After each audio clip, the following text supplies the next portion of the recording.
ये है पुणे शहर। इसे महाराष्ट्र की सांस्कृतिक राजधानी भी माना जाता है।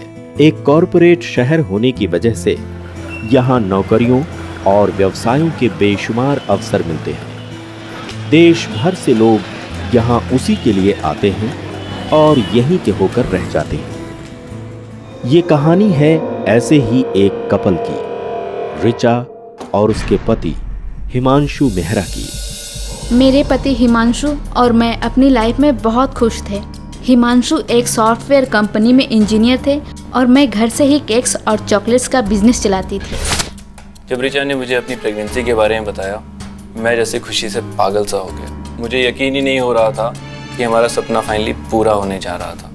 वो पल हमारी ज़िंदगी का सबसे अच्छा पल बन गया। तब मुझे नहीं पता था हमारी मुश्किलों की शुरुआत उसी शाम से होने वाली है। Cheers for good health और हमारे घर पे आने वाले तीसरे और सबसे क्यूट मेंबर के लिए। Richa, I am super excited today. Thank you so much.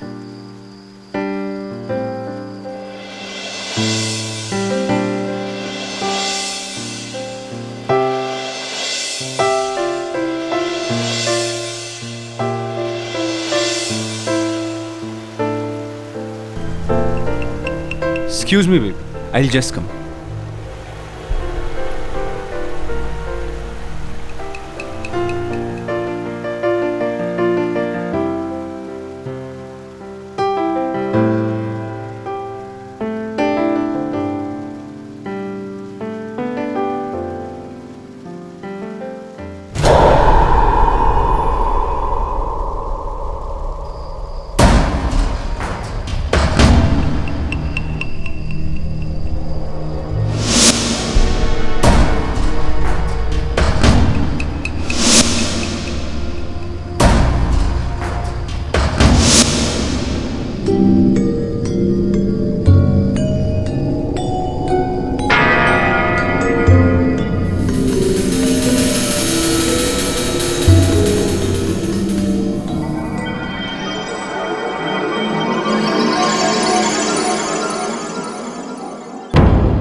O baby, मैं तो अपना मोबाइल ही गाड़ी में भूल गया। तुम चलो, मैं आता हूँ। ओके?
रिचा रिचा रिचा रिचा बेबी, कहाँ थी तुम? मैं कब से तुम्हारा वेट कर रहा था। मैं तुमसे पहले भी पहुंच गया। कहाँ थी तुम?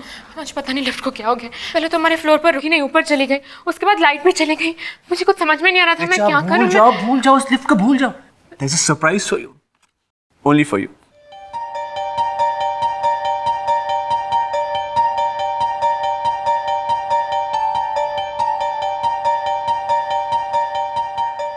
सिर्फ तुम्हारे लिए।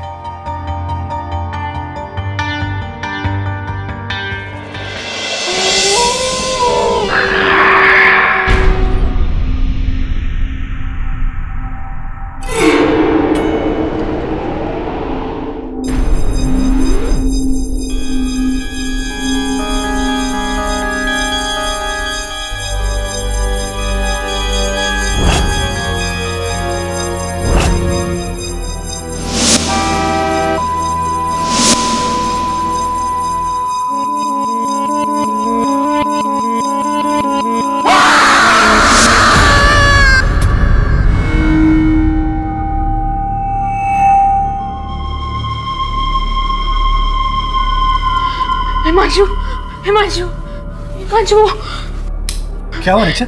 तुम इतनी डरी हुई क्यों? हिमांशु, कोई औरत एक सुनसान सड़क पे खून से लथपथ एक औरत पड़ी हुई थी। हिमांशु, मैंने अभी उसे देखा। कोई औरत नहीं रिचा, तुमने एक सपना देखा है, सिर्फ एक बुरा सपना। कुछ नहीं होगा, रिलैक्स रिचा, रिलैक्स। मैं तुम्हारे पानी लेकर आता हूँ, ओके?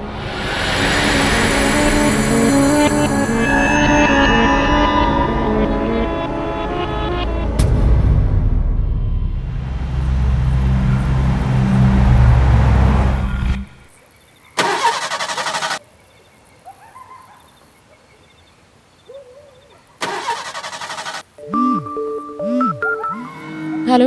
अरे ऋचा, तुम अब तक शॉपिंग से आई नहीं, कहाँ हो तुम? हाँ हिमांशु, मैं रास्ते में ही हूँ। पता नहीं अचानक गाड़ी को क्या हो गया, स्टार्ट ही नहीं हो रही। हाँ मैं कोशिश कर रही हूँ, मैं वापस फ़ोन करती हूँ। बाय।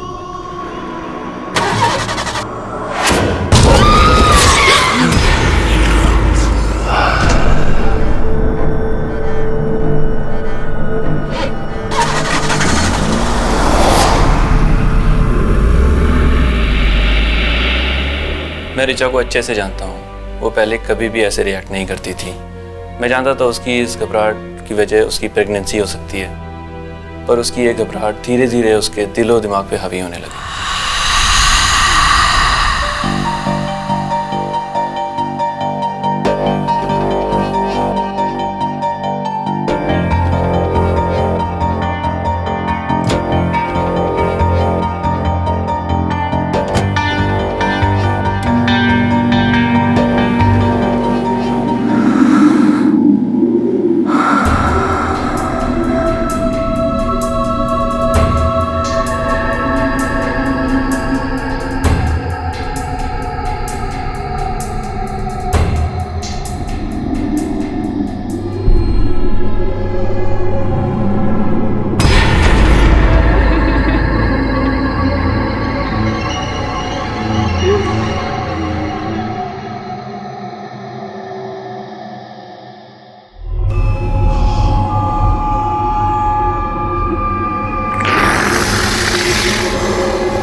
हाय बेबी, सॉरी आज आने में थोड़ी देर हो गई।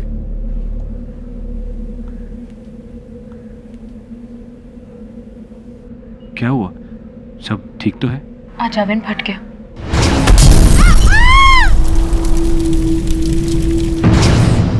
हाल बच्ची हूँ मैं। क्या कह रही तुम? तुमने मुझे फोन करके बताया क्यों नहीं? कब हुआ एक्सीडेंट? वो एक्सीडेंट नहीं था। कौन बेबी, तुम मुझसे ये कहना चाहती हो किसी ने किचन में आकर ओवन ब्लास्ट कर दिया? बेबी एक टेक्निकल फॉल्ट हो सकती है, हो सकता है शॉर्ट सर्किट हुआ हो। मैं चेक करवा दूंगा, रिलैक्स। तुम फ्रेश हो जाओ, मैं खाना लगाती हूँ। रिचा लिसन, रिचा। तब रिचा की घबराहट धीरे धीरे डर में बदल रही थी। वो हर एक घटना के पीछे कोई ना कोई कारण ढूंढने लगी जिसकी वजह से उसे डर डालने लगा। हेलो, या डॉक्टर, मैं हिमांशु बोल रहा हूँ, रिचा का हस्बैंड। डॉक्टर सॉरी आपको इतना लेट डिस्टर्ब किया। डॉक्टर न जाने कुछ दिनों से रिचा को क्या हो गया, बहुत अजीब सा बिहेव कर रही है, छोटी छोटी बात को लेकर घबरा जा रही है डॉक्टर।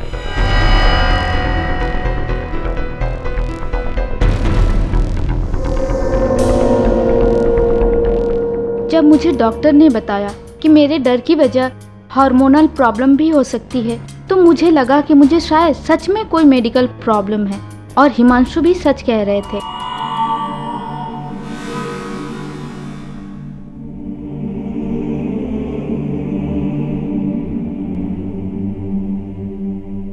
ये लो रिचा, जूस पी लो, यू विल फील बेटर।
वो देखने के बाद किसी शक की कोई गुंजाइश ही नहीं बची, और मैं तब तक ये सोच रहा था कि रिचा की तबीयत ठीक नहीं है।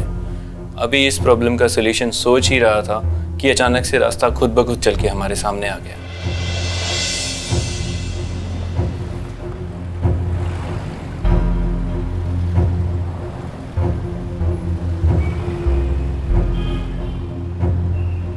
हेलो, या इंडियन पैरानॉर्मल सोसाइटी?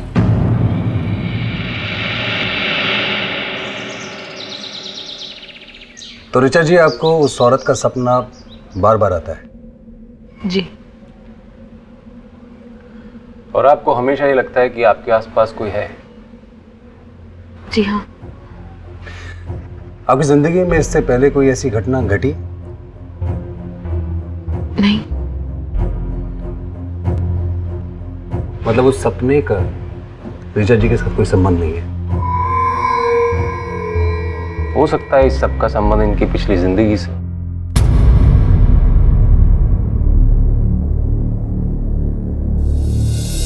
हिप्नोसिस? नहीं हिमांशु, मुझे डर लग रहा है, पता नहीं क्या होगा, मैं कंफर्टेबल नहीं हूँ, प्लीज। लेकिन रिचा, कुछ ना कुछ तो करना ही होगा ना। हाँ, लेकिन हिप्नोसिस से क्यों? देखो रिचा, उन्हें शक है कि जो भी कुछ हो रहा है शायद तुम्हारी पिछली जिंदगी से जुड़ा हुआ हो सकता है। हिप्नोसिस के जरिए वो तुम्हें तुम्हारी पिछली जिंदगी में ले जाएंगे और ये पता लगाने की कोशिश करेंगे रिचा कि तुम कौन थी, तुम्हारे साथ ऐसी कौन सी घटनाएं, ऐसे कौन से हादसे हुए थे जिसके वजह से जन्म में भी तुम्हारे साथ प्रॉब्लम्स हो रही। रिचा देखो, डरने की कोई जरूरत नहीं है। और सच कहूँ ऋचा तो मैं तुम्हें किसी भी तांत्रिक या फिर साइकेट्रिस्ट के पास नहीं ले जाना चाहता जो तुम पे झाड़ू वाड़ू को या फिर तुम्हें दवाइयाँ देके पागल डिक्लेयर करे। ऋचा कुछ ही महीनों में हमारी जिंदगी में बहुत सारी खुशियाँ आने वाली, जिसका सपना हम दोनों ने साथ में मिलकर देखा। ऋचा मैं तुम्हें और तकलीफ में नहीं देख सकता। Richa please please Richa do it. ठीक है, मैं कन्विंस हो गई हूँ, क्योंकि सबसे बड़े हिप्नोटिस्ट तो तुम ही हो।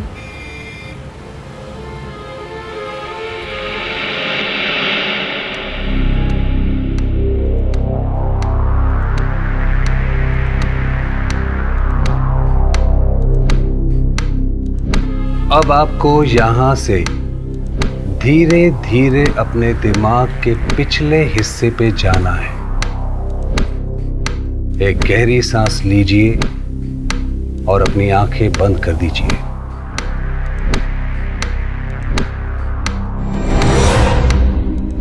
और सिर्फ इस आवाज पर ध्यान दीजिए।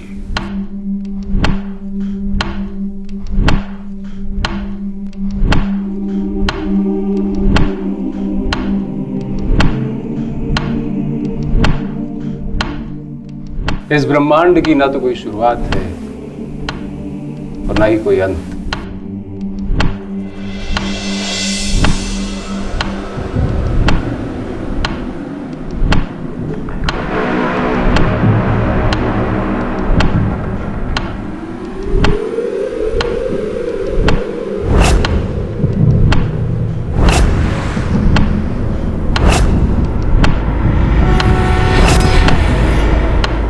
मेरा नाम अर्चना है। मैं किसी सुनसान सड़क पर हूँ, गाड़ी चला रही हूँ, आसपास कुछ साफ साफ दिखाई नहीं दे रहा।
मुझे बचाओ, मुझे बचाओ। नहीं प्लीज प्लीज मुझे हॉस्पिटल ले जाइए। मेरे बच्चे को बचा लीजिए प्लीज, मेरे बच्चे को बचा लीजिए प्लीज। रुकिए रुकिए रुकिए प्लीज, रुकिए नहीं।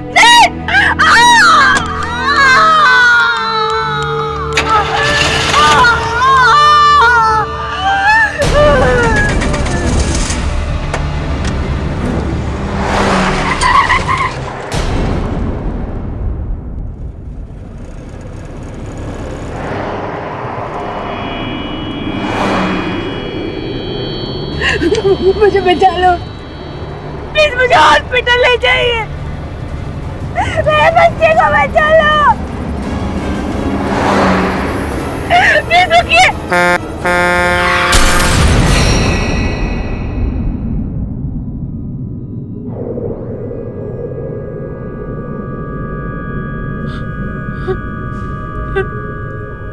मैंने उसे मार दी,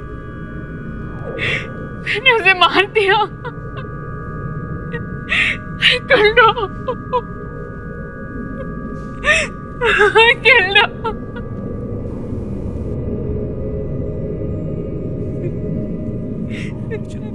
कर लो। हमें अनीता जी को बुलाना होगा, वही ऋचा जी को इस सब से बाहर निकाल सकती हैं।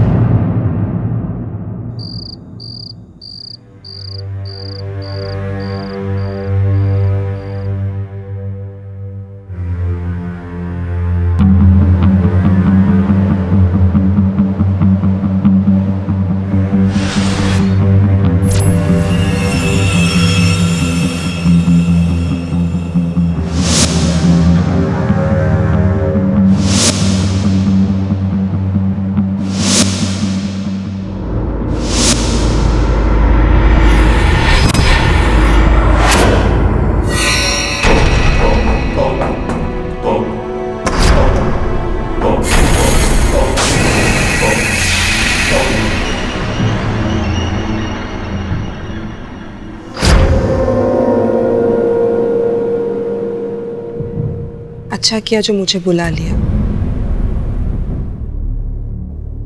कोई है यहाँ।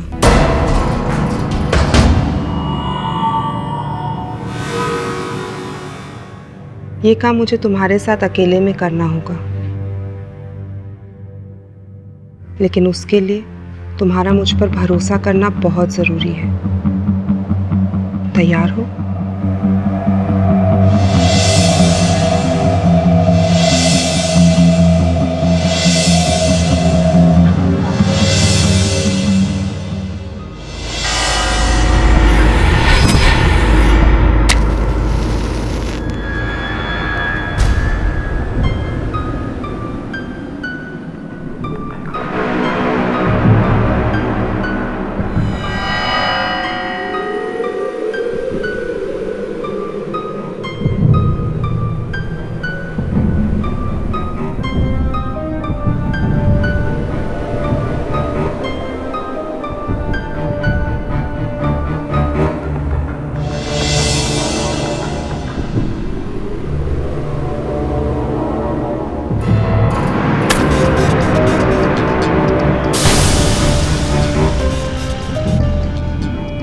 अब हमें उसे बुलाना होगा।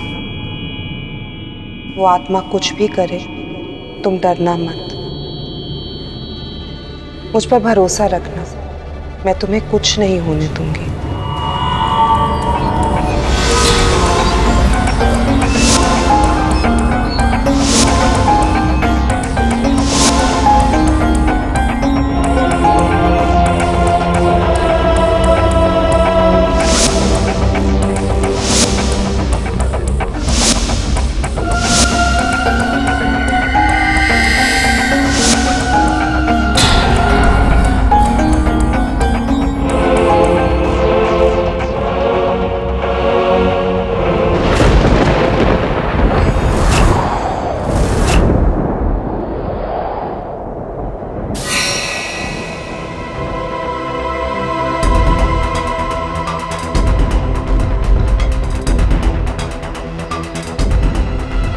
इसके अंदर से राख लो और जो डिजाइन यहाँ पर बना है उसको जल्दी से यहाँ पर बनाओ, और जैसे ही पूरा बन जाए उसे फूंक देना। ध्यान से बनाना, ठीक है?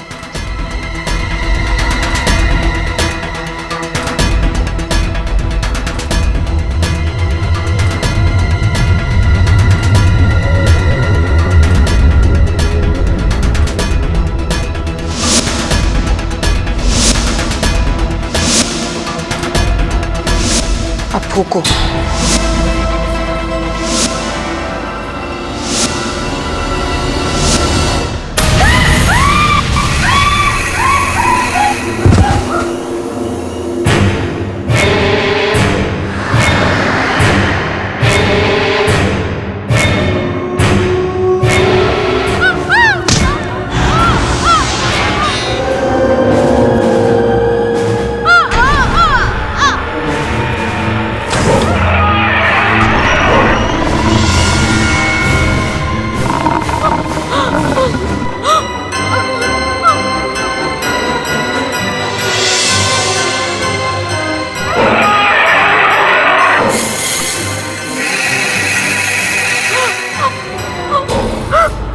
मैं तुझे नहीं छोड़ूंगी, नहीं छोड़ूंगी तुझे। मुझे माफ कर दो, मुझे माफ कर दो प्लीज।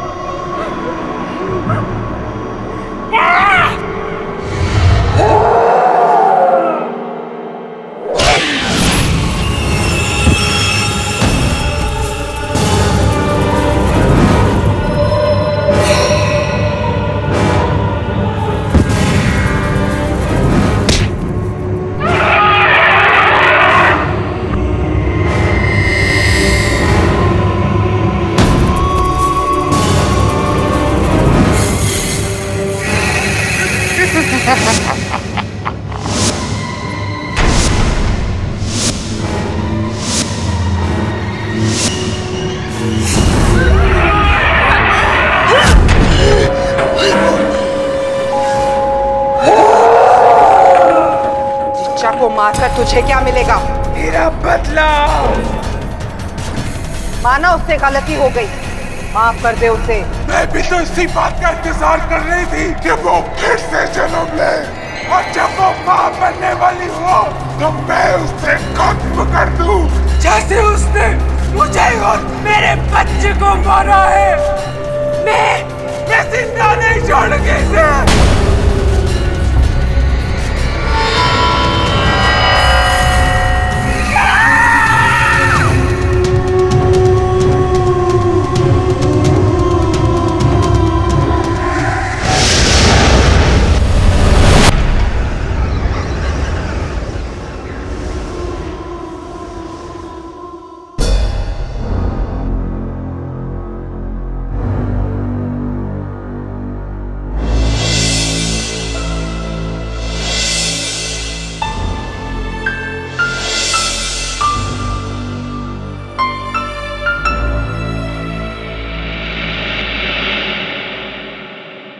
जब शरीर के कटने, सड़ने या नष्ट हो जाने पर ही आत्मा का अस्तित्व नष्ट नहीं होता, तो ऋचा ने पुनर्जन्म में जिस गर्भवती स्त्री के शरीर को नष्ट कर दिया था, जो मृत्यु को प्राप्त हो गई, उसकी आत्मा प्रेत आत्मा के रूप में इसका निरंतर इंतजार कर रही थी। और जैसे ही ऋचा का पुनर्जन्म हुआ और वह गर्भवती हुई, तो वह अपना बदला लेने के लिए ऋचा के ऊपर अटैक करने लगी। लाइफ बिटवीन लाइव्स ये एक ऐसा प्रोसेस है जिसके द्वारा हम अटैच एंटिटीज अर्थात कुछ आत्माएं जो पूर्व जन्म से हमारे साथ जुड़ी हुई हैं, उनके बारे में हम पता कर सकते हैं, और उनकी मुक्ति के लिए हम कई प्रकार की पद्धति का इस्तेमाल कर सकते हैं। कहा जाता है कि हमारे अनकॉन्शियस माइंड में हमारी सारी इंफॉर्मेशन स्टोर रहती है। वो सारी इंफॉर्मेशन जो कि हम भूल चुके रहते हैं या हमारे साथ बीती रहती है या हम जिसे पहचान नहीं पाते हैं। पास्ट लाइफ रिग्रेशन एक ऐसा प्रोसेस है जिसमें हिप्नोसिस के जरिए हम किसी को उसके अनकॉन्शियस माइंड से कनेक्ट करते हैं और जिंदगी के अनसुलझे रहस्यों को सुलझाने की कोशिश करते हैं। अब सब कुछ ठीक है, मुझे ना कुछ दिखाई देता है और ना ही कोई बुरे सपने आते हैं। मेरा एक प्यारा सा बेबी भी है, लेकिन ये भी सच है कि उन दिनों जो हुआ मैं उसे कभी नहीं भुला सकती। एक अद्भुत घटना, एक ऐसा सच जिसका आपके इस जीवन से कोई लेना देना नहीं है, एक ऐसा वाकया जिसका कोई तर्क नहीं, फिर भी उसका हिसाब चुकाना पड़ जाता है। ऐसा ही कुछ हुआ ऋचा और हिमांशु के साथ। ऋचा के दुखों का निवारण तो हो गया, लेकिन उन्हीं की तरह ऐसे ना जाने कितने लोग हैं जिन्हें अनजाने में ना जाने किस जन्म के उधार वर्तमान जन्म में चुकाने पड़ रहे हैं।